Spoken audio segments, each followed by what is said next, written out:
কথা আপনাদের বোঝা দরকার।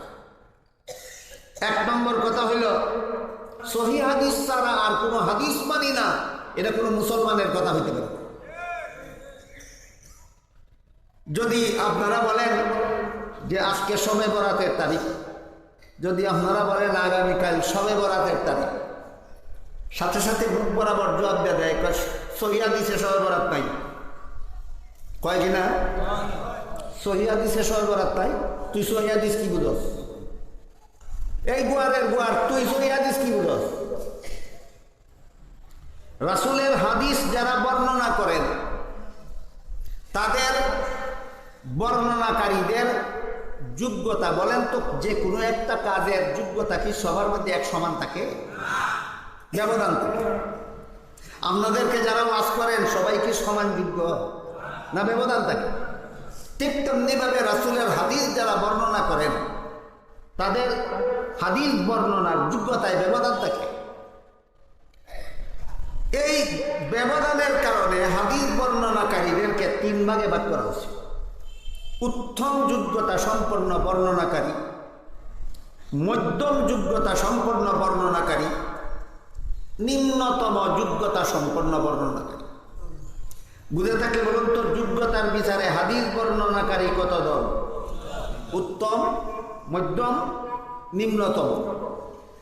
অযোগ্য না সবাই যোগ্য? সবাই যোগ্য। উত্তম যোগ্যতা সম্পন্ন বর্ণনাকারীদের হাদিসকে এক প্রকার বিশেষ হাদিস, যে হাদিসের সনদ মুত্তাসিল, যে হাদিস শুধু দুষ্মুক্ত, ইল্লত দুষ্মুক্ত, এগুলি আপনাদের আলোচ্য বিষয় নয়। ওই সমস্ত জাহিলরা এগুলি বুঝবে না, এগুলি শুধু হাদিসের ক্লাসের ছাত্ররা বুঝবে। এই জন্য আপনাদের জন্য বলতেছি, যেগুলি বুঝবেন না সেইগুলি বাদ দিয়া বলতেছি, যে হাদিসের বর্ণনাকারীগণ উত্তম যোগ্যতা সম্পন্ন, এই হাদিসের নাম সহিহ হাদিস।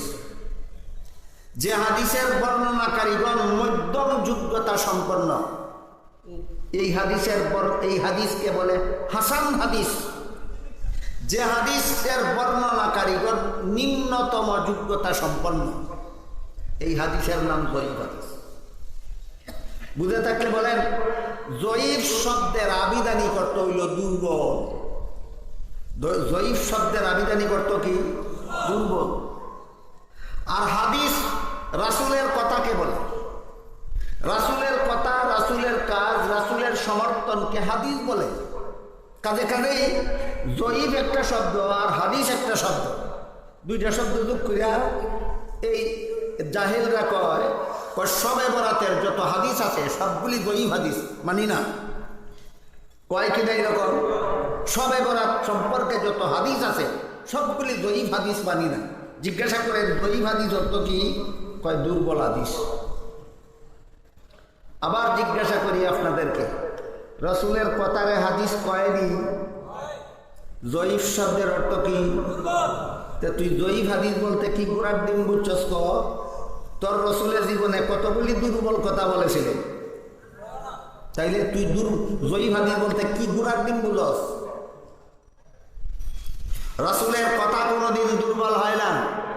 রাসূলের কথা কোনোদিন দুর্বল হয় না। যে মুসলমান বিশ্বাস করে রাসূলের কথাটা দুর্বল, এর ঈমান দুর্বল। আমি আপনাদের জিজ্ঞাসা করি, যারা বলে জয়ীফ হাদিস দুর্বল, হাদিস মানি না, এরার বাপ যদি বুড়া হইয়া দুর্বল হয়ে যায়, বাপ মানবনি? এই তোর বাপের দাম রাসূলের হাদিস থেকে বেশি নাকি? তুই যদি রাসূলের হাদিস দুর্বল দেখে মানুষ থাকে, তোর বাপ দুর্বল হইলে বাপরে বাপ মানবে নি?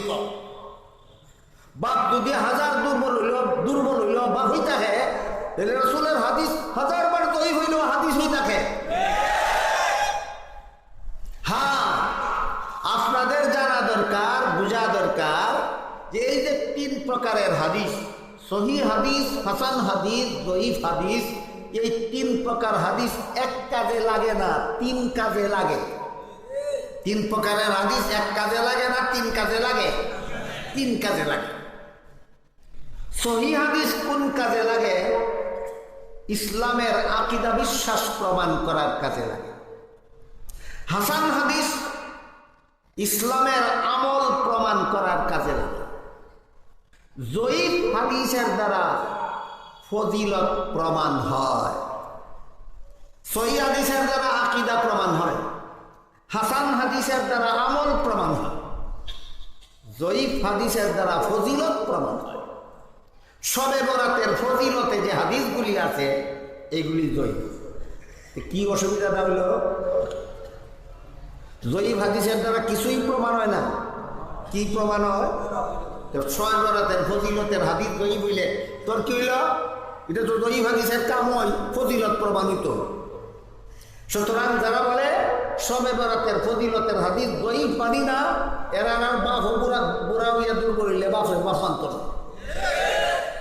আর বাপ যদি বুড়া হইয়া দুর্বল হইলে বাপরে বাপ মানস, তাহলে শবে বরাতের হাদিস যত জয়ীফ হইল, হাদিসকে হাদিস হই মানতে হবে। আমার কথা বুঝে থাকলে বলেন তো, হাদিসের দ্বারা শবে বরাতের ফজিলত প্রমাণিত কিনা? মানে না কারা? কোরআন হাদিস জানে না যারা। কথা বুঝলেন কিনা? শবে বরাতের ফজিলত রাসূলের হাদিস দ্বারা প্রমাণিত, একটা দুটো হাদিস না, অনেকগুলি হাদিসের দ্বারা প্রমাণিত। মানে না কারা? কোরআন হাদিস জানে না যারা। গেল শবে বরাতের ব্যাপারে যে ফতোয়াটা লাগায়, এটার সংক্ষিপ্ত জবাব দিলাম।